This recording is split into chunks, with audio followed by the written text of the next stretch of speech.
Patria, Parenti, Amici. Patria, Parenti, Amici, voi dunque non avete? Country, family, friends, possess you none of them? Giuseppe Verdi, Rigoletto. I am a staunch opponent of nationalism, but am also a family man. Isn't there a direct contradiction between the two? If I refuse to show favoritism to my fellow Americans, how can I, in good conscience, buy Christmas presents for my children? You might argue that whether you favor your countrymen or your kin, you're neglecting far more deserving strangers. There is one obvious difference between nationalism and familial favoritism. Familial favoritism is a deep and ineradicable part of the human psyche, thanks to many millions of years of evolution.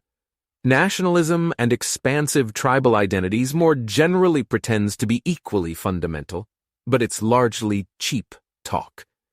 People happily give tons of free stuff to their children, but you need coercion to make people surrender more than a pittance to their fellow citizens. To ask people to stop favoring their own children goes utterly against human nature. To ask people to stop favoring their countrymen is a modest, eminently doable request. There is, however, a less obvious but far more important difference between nationalism and familial favoritism. Despite its mighty evolutionary basis, almost everyone recognizes moral strictures against familial favoritism. Almost everyone knows that it would help my son is not a good reason to commit murder, break someone's arm, or steal. Indeed, almost everyone knows that it would help my son is not a good reason for even petty offenses like judging a taekwondo tournament unfairly because your son's a contestant. Nationalism, in contrast, is widely seen as an acceptable excuse for horrific crimes against outgroups. Do you plan to murder hundreds of thousands of innocent foreign civilians?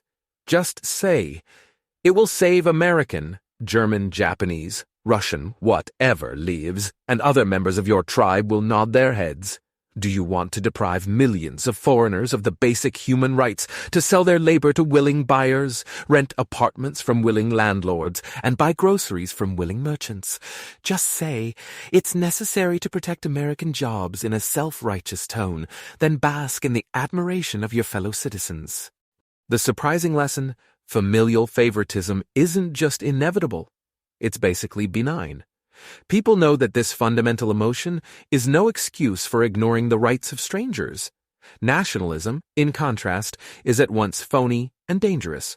Phony, because nationalists' behavior belies their grandiose claims of loyalty and devotion to their countrymen. Dangerous, because when people remember their nation, they forget their basic moral obligations to leave strangers alone. December 25th, 2011.